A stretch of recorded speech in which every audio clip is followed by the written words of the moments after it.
Hello, one, two, three, yay, okay. Technical problems. This is an AI just talk, so of course we have technical problems. Nothing that AI can't solve, folks. Welcome to all of you. Thank you for coming out to this beautiful venue. Gina, hello, welcome. We'll be calling on you in just a moment. So glad you could be with us. So I am Joel Simon, and I'm the founding director of the Journalism Protection Initiative at the Craig Newmark Graduate School of Journalism. That's in New York City. And I'm here with my colleagues, and we're going to talk to you about JESS. So what does JESS stand for? JESS stands for Journalist Expert Safety Support, and it's a new AI tool we're announcing today. A press release actually will be going out momentarily. And what we hope to accomplish with this new tool is to democratize safety information, to bring it to newsrooms across the United States and around the world. And so this event is billed as a panel, today's event, but really it's more of a presentation because I'm really thrilled that everyone here today with me has been part of the team that's created this new tool. And it's being done as a partnership between the Journalism Protection Initiative and the ACOS Alliance here, represented by Elisabet Cantenys, and we'll be hearing from her in a moment. So I know you're going to have a ton of questions. That's why you're here. And we've anticipated some of them, so let me just mention them right now. You're going to wonder how this is going to work. You're going to wonder if it's secure and is it private. You're going to wonder how do we know, or how do you know as the user, that the information is accurate and that the tool won't hallucinate. These are questions that everyone has about AI, and we're going to answer all of these questions, and we're going to take any other questions that you have. But we wanted to do it in the context of telling you a story, which is about the origin of JESS, how JESS was born, if you will, and how it is being developed. So let's start at the beginning, and that means with Gina Chua. Gina is the executive editor of Semafor, and before that, she served as the executive editor of Reuters. Gina has been a leader in journalism safety and is also an inveterate tinkerer with multiple interests, including AI, which was relevant. And I found out recently graphic design, which may not seem relevant, but actually is relevant because we're working on a logo. Anyway, you could say that Gina is Jess's mother in a way. So Gina, we're going to start with you. I wonder if you could just tell us a little bit about this, where this idea came from. Where did the idea for JESS come from? Sure. One, really sorry I can't be there, and this is like a really nice room. Like I never get nice room. Now like I'm really unhappy I did one not there for the nice room. Also unhappy that I'm not getting the pasta with truffles. I guess I would say that I mean the idea for something like JESS goes back a little bit ways, but really it was over a drink with Mike Christie, who's sitting right next to Joel over there. Mike and I, well, Mike really, but I oversaw it. Mike really ran journalist safety at Reuters for about 8, 9 years, and and together I think we built a team that we're quite happy with. That included training, that included guidance, and obviously that included in some cases hiring safety advisors. And we could do that because Reuters is big, had a large budget. We probably spent north of $1 million a year just on safety. But we were having a drink. I had left Reuters. Mike I think, had just left Reuters as well. And I had started playing with AI tools, mostly building out what we call RAGs, retrieval augmented generation systems, which are a way of sort of cutting down on hallucinations and providing it with a set of information that you only want the tool to draw from. And so as we were sitting and just talking, the idea came to say, we have all of this guidance, certainly at Reuters, that Mike has compiled over the years. Why can't we take that and provide it to people? It's not obviously as good as having in-person training, but it's better than the alternative, which is not having much training, or if you have training, having had training 2 years ago and you can't remember what it is. And so the idea of that was, what could we do to take some of the world's best information about safety training? What do you do in a civil unrest situation? What do you do if you're covering a wildfire? What do you do, if you're in an covering the aftermath of an earthquake? It's a very specific guidance, and if we could collect it from all of the great news organizations and all of the great safety organizations out there, what could we do to turn it into a tool that isn't just a really big book that you have to read, but a tool that actually just answers your questions? I'm going to cover a civil and a protest where violence might break out. What should I bring? How should I think about it? What are the signs I need to look for? So we know the answers to those questions, but we want to be able to give it to people in a succinct way. And then if you add on top of that the ability for generative AI and large language models to be able to do translations fairly accurately, think again of how you could give those answers in French or German or Mandarin or Hindi or Tagalog. And so the opportunity to do this, over, I don't know, the second drink probably, started to sound really interesting. I went back, Mike sent me a couple of guidance documents. I threw together a very quick working prototype. It made sense. I went to Elisabet, I went to Joel and said, let's get some money for this, which they're way better at than I am. So we got some money for it, and we're well on the road. So like, I'm really excited that we might be able to bring some of this accumulated knowledge and wisdom of journalist safety to many, many more people. Great. Well, Mike, I want you to sort of pick up the story from there. And I should say a little bit more about Mike. So in addition to sort of heading up safety at Reuters, he's also a very experienced journalist who spent a lot of time in the field as Baghdad bureau chief, and he's got his own firm now, La Chosa LLC. And I should say you and ACOS are doing some safety clinics. So to put in a little plug, are there still more slots available or all full? I think we are booked. Sorry, folks. Next year. But it's an amazing opportunity to take advantage. But I wonder if you could sort of pick up that conversation you're having with Gina, and just tell us a little, for people who don't know, how at a large media company like Reuters, how you manage safety internally, and what kind of documentation you're producing. All right. Gina already explained an awful lot of the kind of thought process that led to this baby.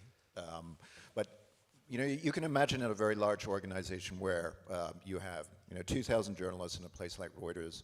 There's a huge wealth of experience, people who've been covering protests and floods and war zones for 20 years. So in a big organization like that, when you're running safety, you want to try to take advantage of all this knowledge. You talk to the journalists, you maybe interview them formally, you get them to do videos, you gather all the information that they have so you can pass it on to other generations of new journalists who are coming into the organization. And one of my jobs there was to find different avenues for passing this knowledge on. We did a lot of safety training, obviously, which quite a lot of large media organizations do. That's one way to ensure expertise gets passed down through the generations of journalists. But we also produced a lot of tip sheets. And the tip sheets began 10 years ago as a one-pager on covering a hurricane and what you need to take in order to ensure that you have fuel, that you have clean drinking water, that you have the right clothes for the environment, that you could communicate with a satellite phone when the cell phones go down. And over the years, it became much more sophisticated. We started bringing researchers and outside experts in to get tip sheets on things like the next Fukushima or Chernobyl nuclear meltdown, where the advice that you get can be very, very complex and very sophisticated. And over time, we developed a massive library at Reuters on various different situations. And we're not alone. Places like the BBC will also have produced this guidance and established it on internal websites where it's available to journalists to use as an aid memoir, a refresher if they're going into a situation.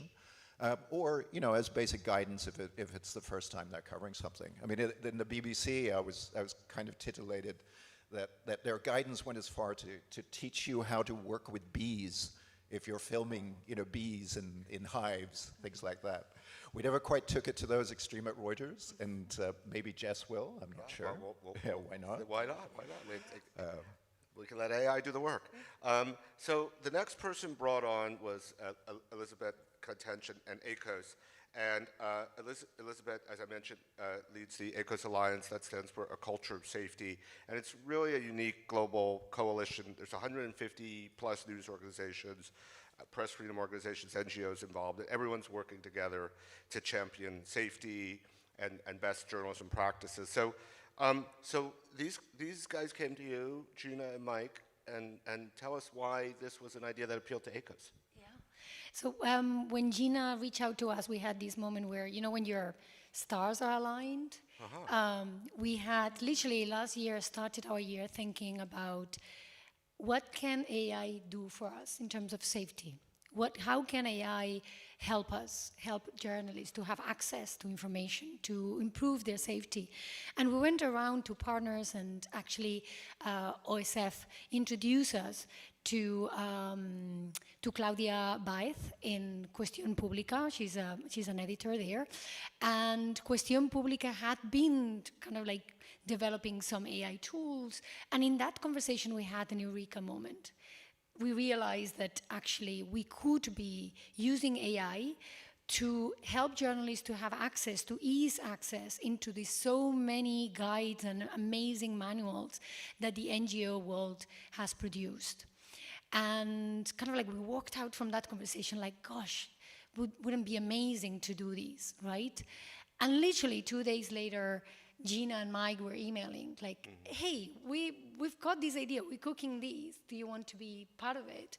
And it was like, again, the stars were aligned. We were thinking, I mean, of course, Gina and Mike were like 100 steps ahead of us, right? Like you had, you know, but it was this moment where like, gosh, we're thinking around the same lines. You were more focusing on what the news organizations are producing, and we were thinking more about the manuals and the resources that the NGO world has put together. And of course, as a coalition, we're bringing together, you know, news organizations with NGOs. So this was a perfect feed. And we realized very early on that we had to bring other partners. I mean, ACOS as a coalition, we do everything with partners because it's fun, because it's more cost effective, and because it results in better outcomes. So that's how we reached out together with to you, Joel, and CUNY, and kind of like getting into, okay, how we turn these into a reality. Yeah, and I remember actually you and Gina came by the Newmark school. We're in Times Square in New York City, and you were like, hey, we have this great idea, but we need an institutional home. And I was just like, oh, well, this is amazing. I mean, my background, I led the Committee to Protect Journalists for many years, so I certainly know something about the safety world. But what I really thought that, you know, I could offer was, you know, a kind of institutional infrastructure that could make this all possible. And so one of the things that my primary function was to, you know, administer and to just develop this idea and really to help make it real. And so the way that happened in that endeavor that we're really fortunate to have is Nikita Roy. And Nikita, she founded Newsroom Robots Lab. That's an AI training and advisory firm for media organizations. And she hosts this really terrific podcast called Newsroom Robots, which I recommend to everybody. And so we did, obviously we did a competitive process, we did a rigorous review, and we brought on Nikita with the, you know, with the kind of assignment of taking this idea and turning it into reality. And so, Nikita, I wonder if you could tell us how that's going to happen. Yeah. And I think what excited me about this particular project was something that I say a lot is AI is democratizing access to knowledge. And here's what it's doing. It's democratizing access to safety knowledge from institutions and NGOs and all of these experts that are sitting over here to resources and underserved newsrooms.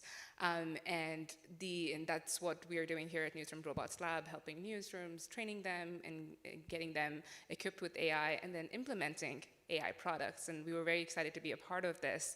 And this entire process, as Gina was mentioning before, is based on a technique called retrieval augmented generation, which is where you take a large language model and then you feed it a bunch of documents. Over here, it's all of the safety expert guidance that is being compiled by Mike. And we are putting a large language model to then access those documents and produce answers based on that. The way I like to liken it is, think of it like a librarian who knows all of the information and where it is. And so when you go and ask that information, it knows where to go, pick up that information, and show it to you. And that's kind of the approach that we are using. So there's a lot of components to that we are currently working on, and some of the key things that we know journalists are facing is making sure that their information is private, right? When we are accessing this information, when they are asking any queries, that's the number one thing I talk about. Whenever you use a tool like ChatGPT, they are training on your information. They have access to that information. It is stored in their servers. And so one of the key things for us is we are going the open source route. We are not going with any of the tech companies' models, and we are going with an open source model so that we can host it on our own servers. And at the same time, we're committing to not storing any of this data, because we know that journalists, we want to protect the journalist's privacy and any information that over there comes in that route. So as of right now, that's kind of an approach of like, we're thinking about how to keep privacy at the front and center. And then the key thing is also, we are also looking into how can we compile all of this evidence, all of this guidance, to make it more accessible in different languages, and rolling that out so it's, again, not just English, but we can make people across the world accessible, have access to this information.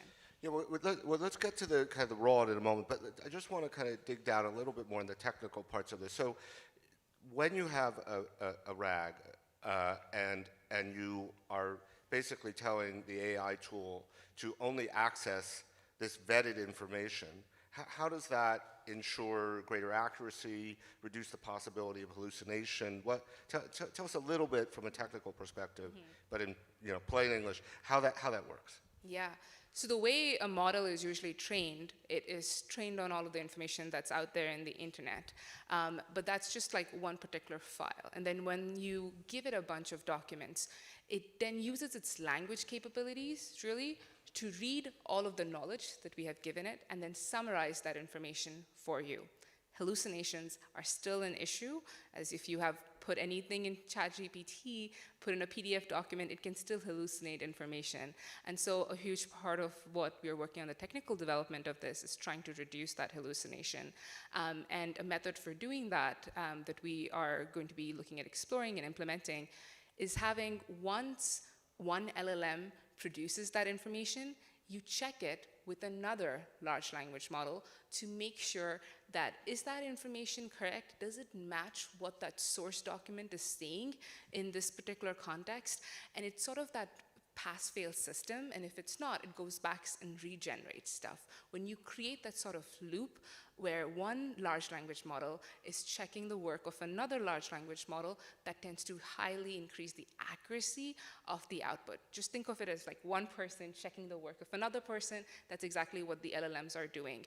And so that is one of the core ways in which we're trying to reduce the hallucinations, and that's also how retrieval augmented generation, because we give it a set of knowledge, this expertise and guidance, it does not go to the default knowledge of a large language model. It's over here just using the language capabilities to summarize information and present that as an answer.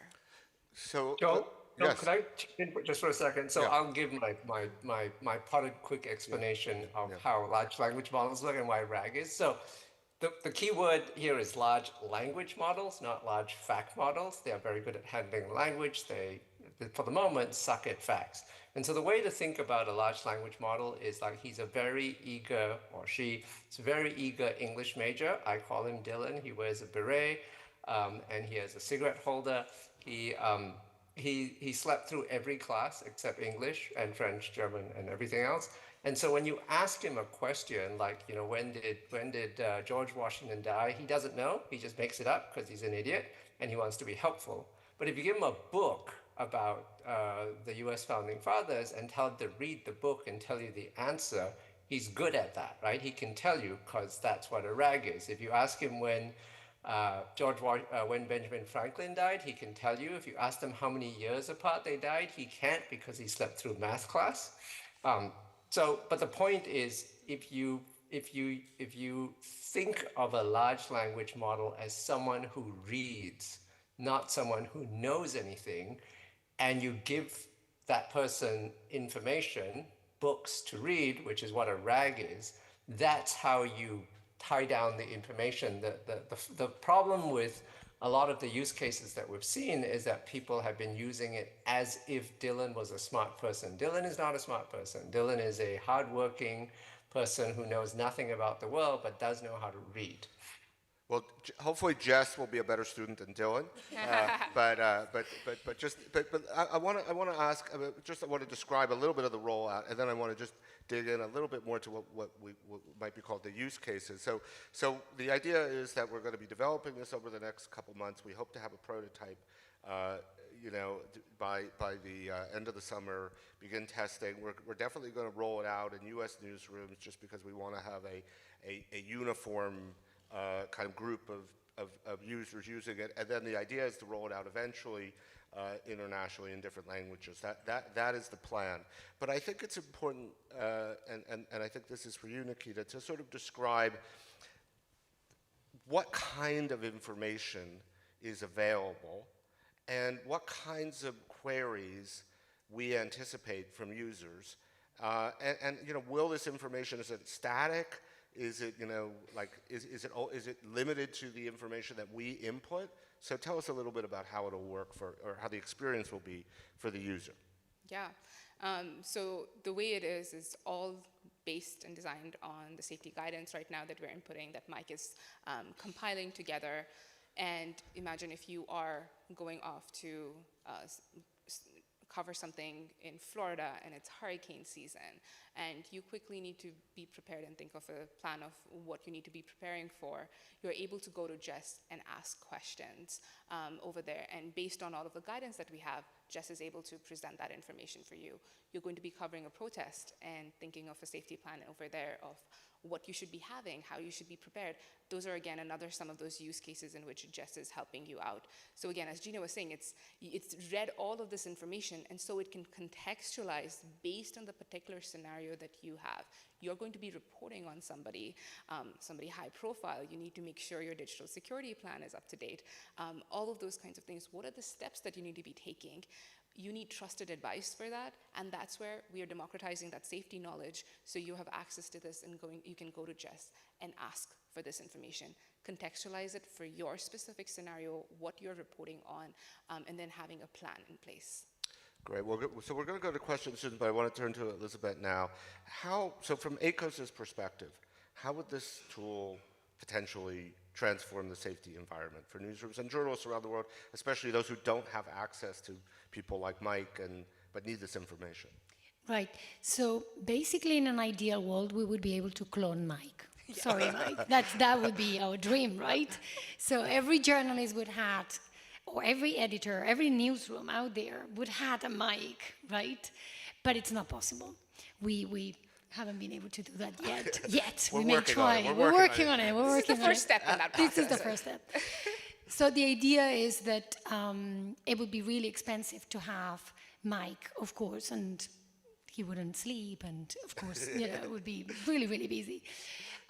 So this is the next best thing that we can offer. It will never be able to replace Mike because he's irreplaceable, but it's the best thing that we can offer especially for under-resourced journalists, under-resourced newsrooms. And the idea here is how we can give access to basic and not so basic sometimes information with a focus on prevention.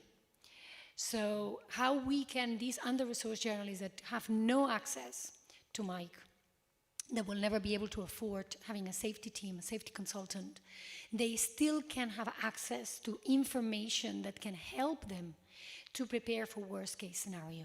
And that's what we're aiming for, is as simple as this.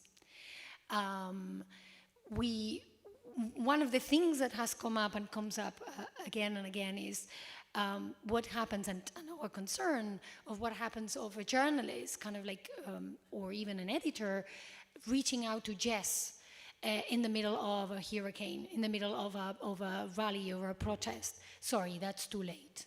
right? And want to be very careful about these. It's too late to go at this stage to jest for these. What we are emphasizing right now is on the preparation, how you can use this tool to really prepare for worst case scenario, to make sure you can mitigate the risks that you may be facing.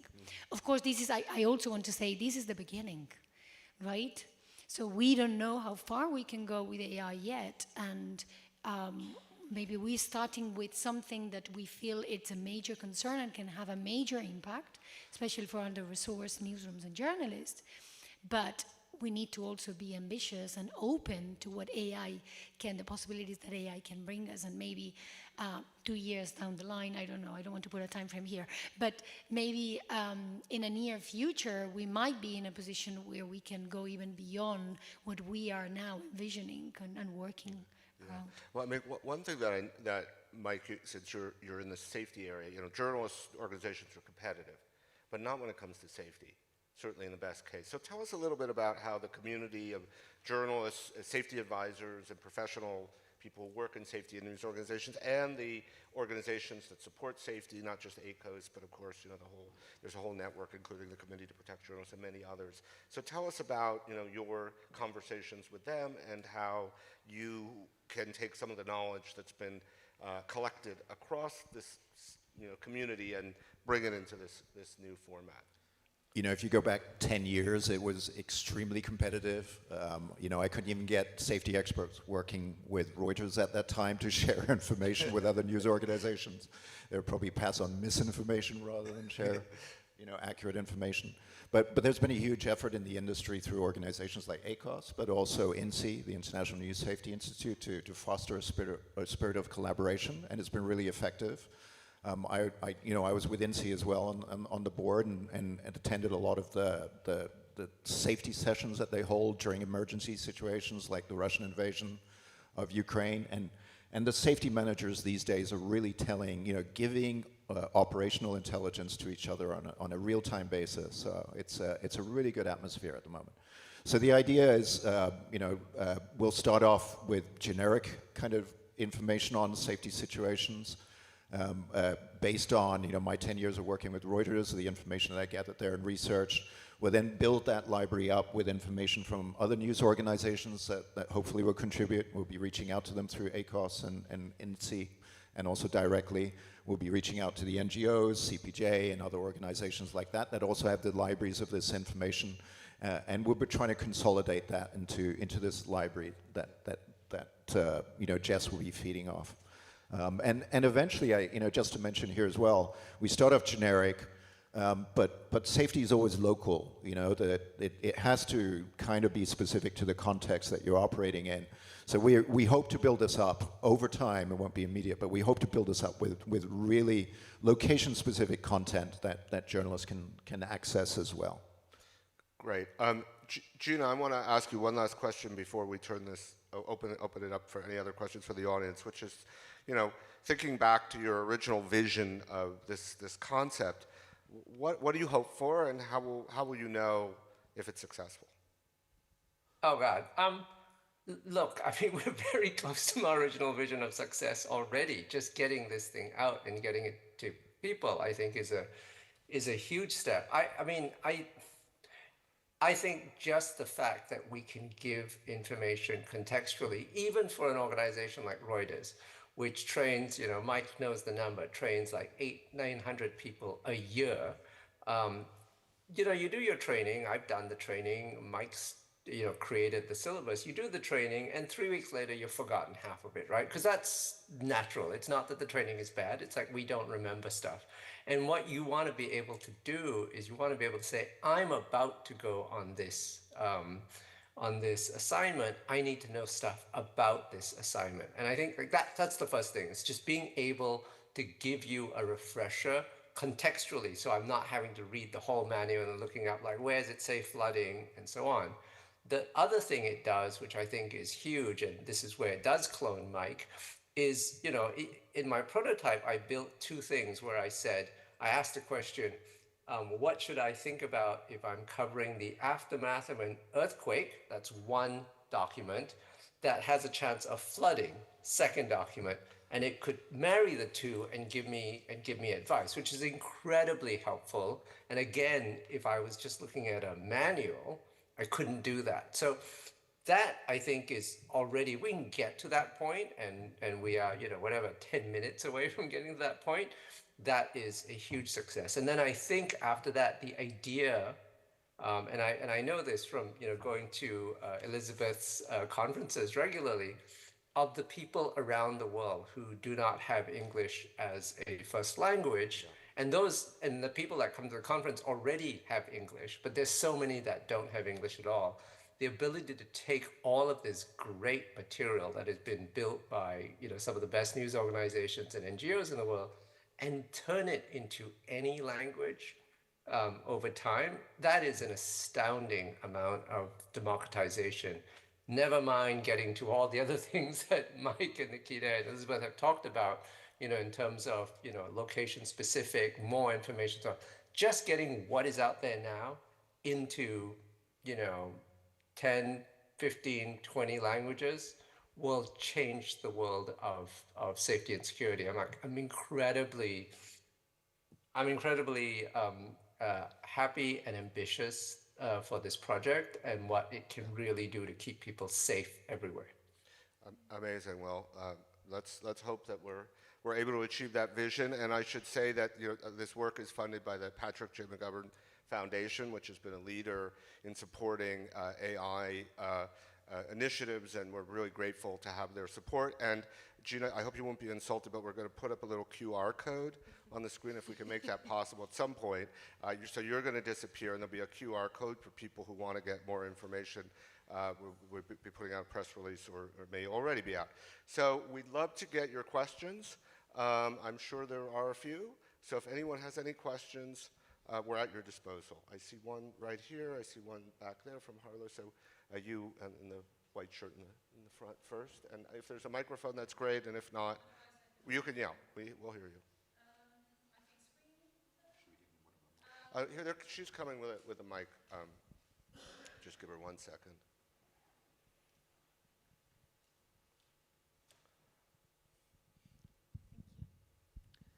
Hi, thank you, first of all, for explaining about JES. And I was also wondering, JES, you explained how JES feeds off of a library. Does JES also explain what book she cites? So does she also explain the sources? Yeah, that's and really so good. that's part of the user experience that we're designing, is that it will also tell you where it's getting its information from, and all of that information will be based on advice that has been compiled from Mike. So that's definitely one of the things that we are incorporating into the tool. So just to be clear, we're creating a single comprehensive document that's specially designed and created to facilitate the retrieval of accurate information. So it's drawing from information that we've personally vetted and can verify, and is summarizing that information. And we're creating additional protocols and redundancies to ensure that that information is as accurate as it can possibly be. That's the goal. Harlow, you had a question back there.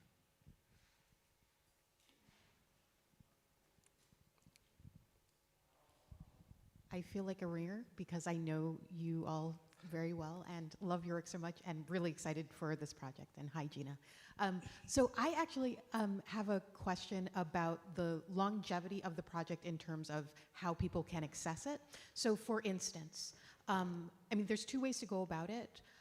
For instance, services like ChatGPT, for instance, have started to tier access to their services at, in some cases for premium, $200 a month per user, right? And this reflects the economics of using LLMs as freely as we're to expect them. Is that a model that we pursue? Or, on the other hand, is this something where the use case is so like localized within a newsroom, or like with a particular journalist or something, that it can be run locally? Do you want to? Yeah, I think this is cannot be compared to ChatGPT's pricing structure in that way, and I think I'll leave Joel to talk more about that.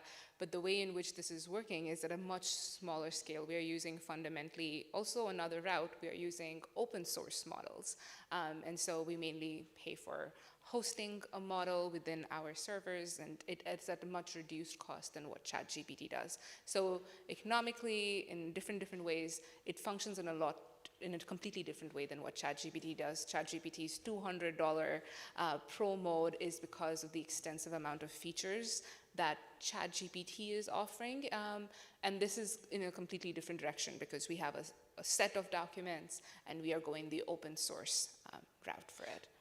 Joel, can I chip in Yeah, just for a second? please. Here? Yes, please. Yeah, so just to say, one of the reasons that these models keep, increasing in price, and bluntly, a separate problem with these models is that they're not stable, right? They keep changing because they keep, quote, improving them, and that's problematic for people who are building, tools, especially public-facing tools on top of them. This is different.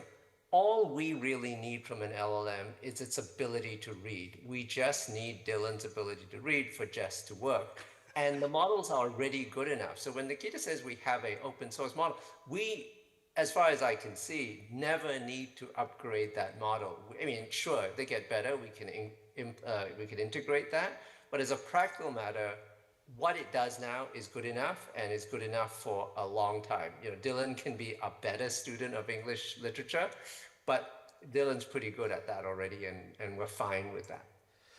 And the other thing, this doesn't go to pricing per se, but just, in terms of initially how we envision rolling this out, and Elisabet can say more, is, there's going to be some sort of process to get access to this.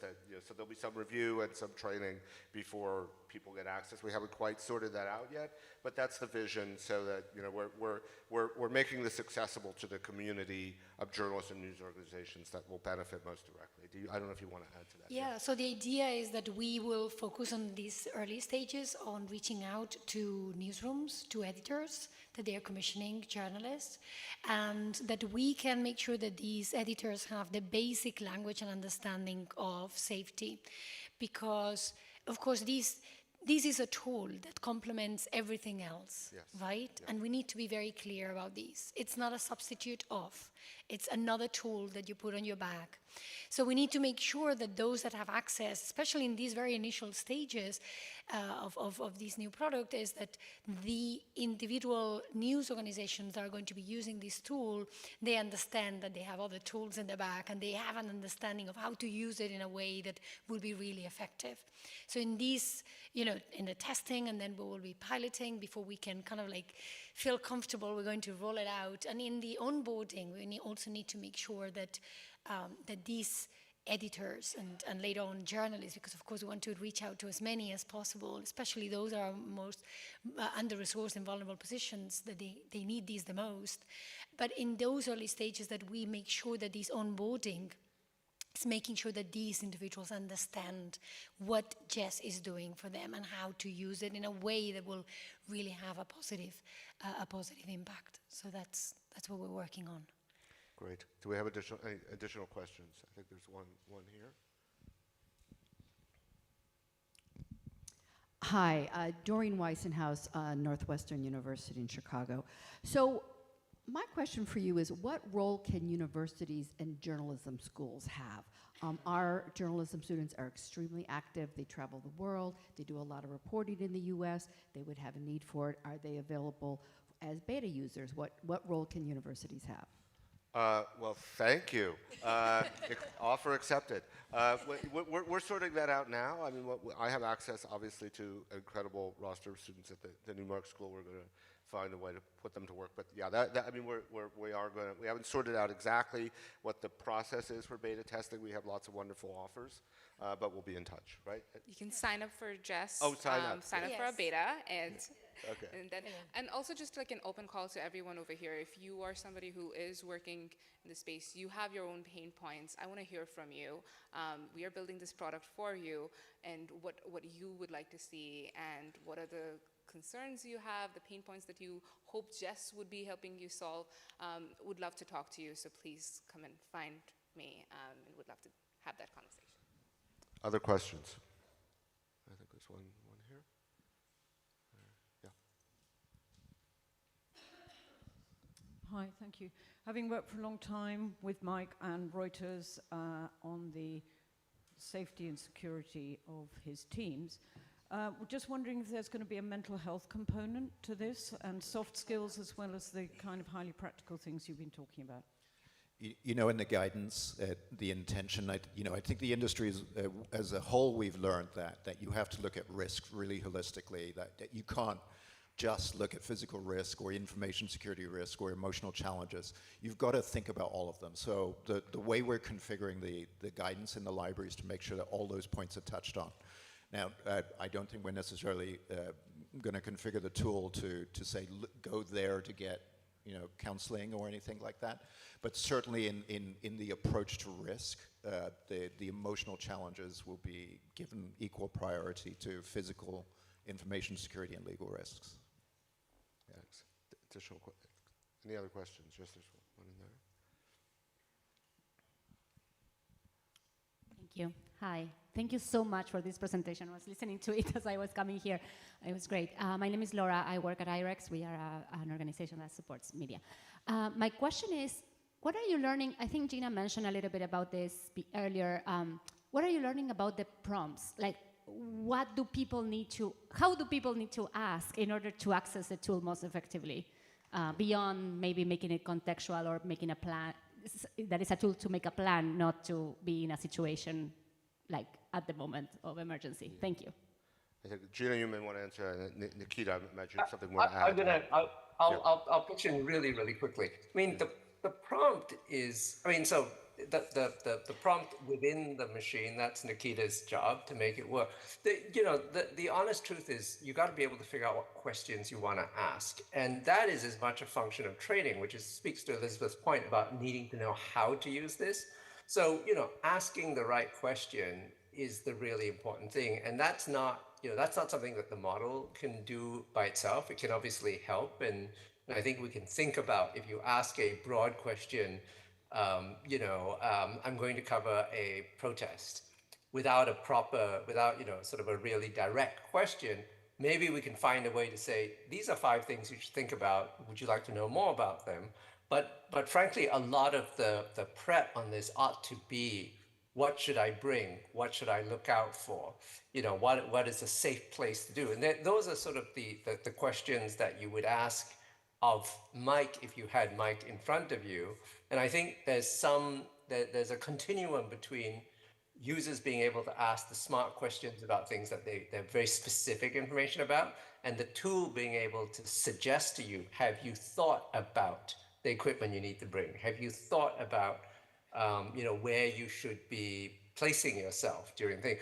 So there's an advantage in a way that is, again, it's not as good as having Mike, but there's an advantage in a tool being able to understand what the kinds of questions that generally get asked about covering a protest are, and flag them to you. Here are other questions that other people who have asked about covering protests have also asked, if they are of use to you.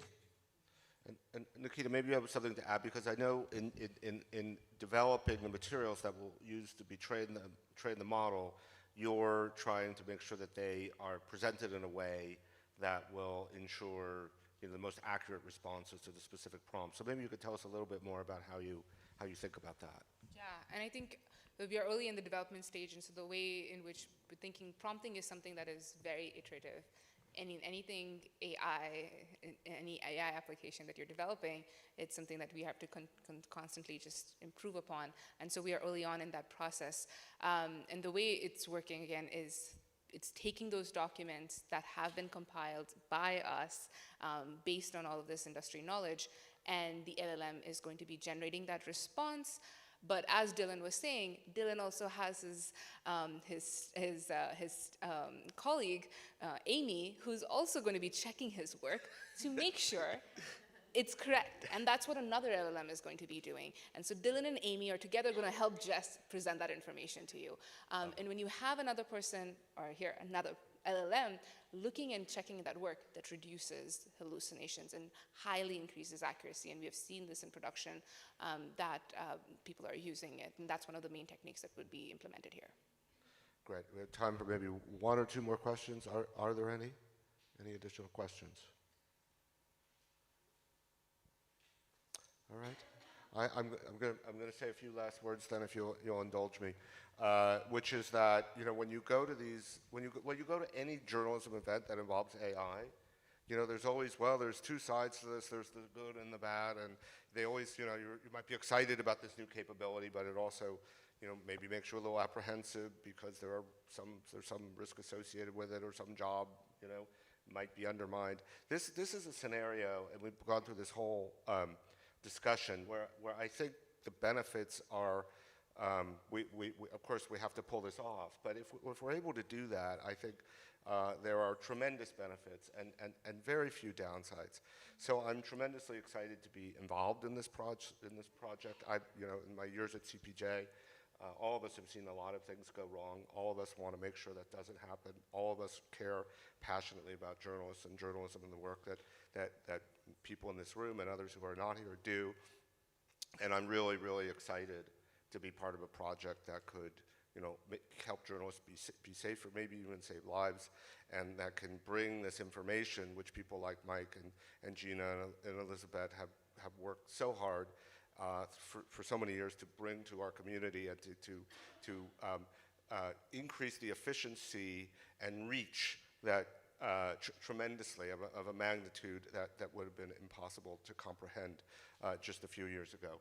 So I want to thank all of you for coming. I want to thank Nikita and Elisabet and Mike, and of course Gina, for your vision, and thank you very much for being with us, and make sure to sign up for Jess. Thank you again. And thank you, Joe. Thank you.